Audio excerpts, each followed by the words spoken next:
بسم اللہ الرحمن الرحیم. سب دوستوں کو میرے چینل دا فور پلرز پہ میں ویلکم کرتا ہوں. دوستوں آج ہم لوگ پڑھنے جا رہے ہیں بڑا ہی ایک اہم سیکشن کی پوری یہ سیریز ہے سیکشن 60 کی. اے بی سی ڈی تک جاتی ہے. یہ آج ہم لوگ پڑھیں گے ڈیڈکٹیبل الاؤنسز کے نام سے یہ سیکشن ہے. یہ ڈیڈکٹیبل الاؤنسز کیا ہوتے ہیں؟ آپ نے جیسے پڑھ چکے ہیں کہ جو آپ کی ٹیکسیبل انکم پہ جو ٹیکس لگتا ہے اس ٹیکس کی جو لائبلٹی ہے اس کو کم کرنے کے لیے مختلف آپ کو گورنمنٹ ایج دیتی ہے. ان کو آپ یوز کر کے اپنی ٹیکس لائبلٹی کو کم کر سکتے ہیں. تو یہ جو سیکشن 60 ہے اس کی پوری سیریز سیکشن ڈی تک جاتی ہے. اس کی پوری سیریز اویلیبل ہے اس سلسلے میں. آج ہم لوگ یہ تمام چیزیں پڑھیں گے. امید کرتا ہوں آپ کو سمجھ آئے گی. اگر نہیں کوئی چیز سمجھ آتی ہے تو کمنٹ باکس میں مجھے ضرور شیئر کیا کریں اور چینل کو سبسکرائب ضرور کیا کریں. ویڈیوز کو لائک بھی کریں اور اپنے دوستوں کے ساتھ بھی شیئر کریں. سیکشن 60 میں زکوٰۃ کے بارے میں وہ بتا رہا ہے کہ جی زکوٰۃ اگر آپ پے کرتے ہیں تو آپ کی جو ٹیکس لیبلٹی ہے وہ ریڈیوس ہو جائے گی. آپ میں سے جن دوستوں نے اگر ریٹرن کا فارمیٹ دیکھا ہو تو آپ لوگ اس میں دیکھیں گے کہ ریٹرن کے فارمیٹ میں ایک پورا کا پورا جو ایک ٹیب ہے وہ ڈیڈکٹیبل الاؤنسز کے ساتھ ڈیل کرتا ہے، جس میں کہ ڈیڈکٹیبل الاؤنسز ہیں اور جس میں کہ ایڈجسٹیبلس ہیں. یہ تمام چیزیں ہوتی ہیں.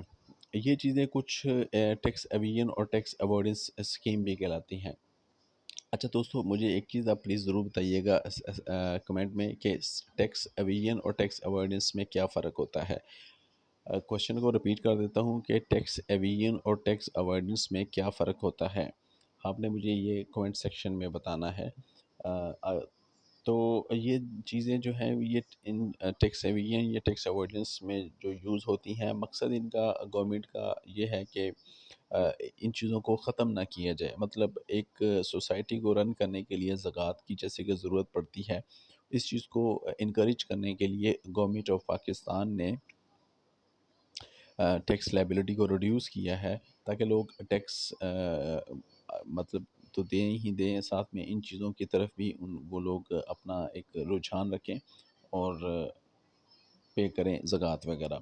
تو سب سیکشن 2 میں لیکن وہ کہہ رہا ہے کہ جی زکوٰۃ اس وقت تک لیکن اپلائی نہیں ہوگی جب تک کہ یہ زکوٰۃ کے جو عشر آرڈیننس ہے جو کہ 1980 ہے اس پہ یہ فلفل نہ کرتی ہے اس کا کرائیٹیریا. اور اس کے میں آپ کو چند ایک باتیں بتا دیتا ہوں کہ جی زکوٰۃ جو ہے نا یہ صرف گورنمنٹ آف پاکستان کے ریکمینڈڈ جو ادارے ہیں وہی ریسیو کرنے کے حقدار ہیں اگر آپ ٹیکس کی ڈیڈکشن لینا چاہتے ہیں.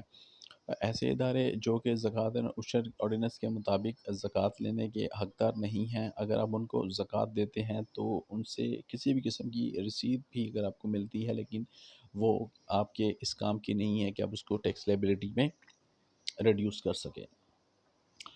عموماً ایسا پریکٹیکلی ہوتا نہیں ہے. بہت کم ہوتا ہے کہ کوئی بندہ اپنی اگر زکوٰۃ وغیرہ پے کرتا ہے تو وہ اس کی ٹیکس ریڈکشن میں کلیم کرے.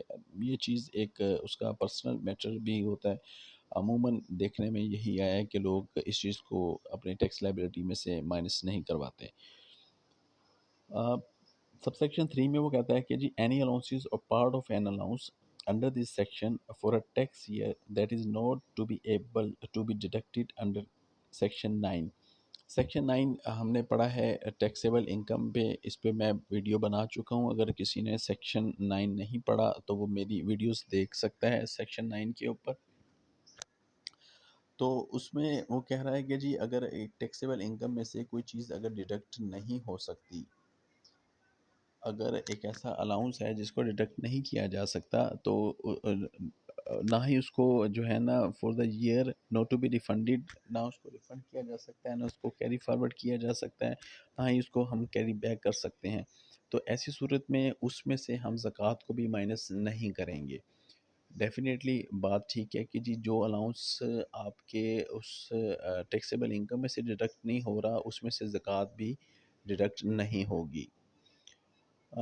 ویلفیئر ورکرز ویلفیئر فنڈ پڑھتے ہیں 60A کہ a person shall be entitled to deductible allowances for the amount of any workers welfare fund paid by the person in a tax year under workers welfare fund ordinance 1971۔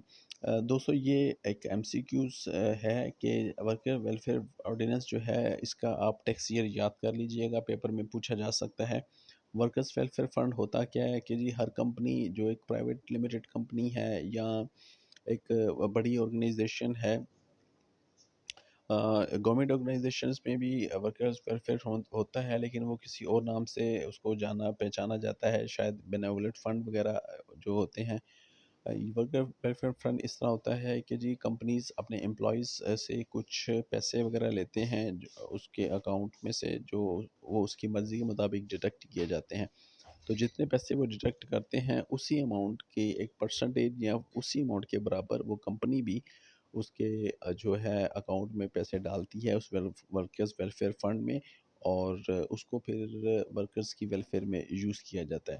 تو اس صورت میں اگر کوئی بندہ وہ پیسے وغیرہ اپنے کٹواتا ہے تو اس کے اوپر بھی اس کو ٹیکس لائبلٹی میں ریڈکشن ملتی ہے۔ 60B میں ورکرز پارٹیسپیشن فنڈ ہے۔ آلموسٹ ورکرز ویلفیئر فنڈ اور پارٹیسپیشن فنڈ ان کی ڈیفینیشن میں زیادہ فرق نہیں ہے۔ اس میں سے جو کوسچن اگر آپ کو آ سکتا ہے جو وہ یہی ہے کہ 1968 جو اس کا ٹیکس ایئر ہے کمپنیز پروفٹ ورکرز پارٹیسپیشن کا، یہ آپ سے کوسچن آپ سے پوچھا جا سکتا ہے۔ اور تیسرا جو کوسچن آپ ایم سی کیوز میں اگر دیکھیں گے تو آپ سے یہ پوچھا جا سکتا ہے کہ which section deals with workers participation fund, وہ ہے 60B، اور which section deals with workers welfare fund, وہ ہے سیکشن 60A۔ یہ ایم سی کیوز اس میں سے بن سکتے ہیں، پڑھ لیجئے گا۔ اس کے علاوہ اگر سیکشن 60C کو اگر ہم دیکھیں، deductible allowances for profit on date, بالکل اگر آپ لوگ کیونکہ کرنٹ سینیریو میں تو کافی اس کو ریڈیوس کر دیا گیا ہے، لیکن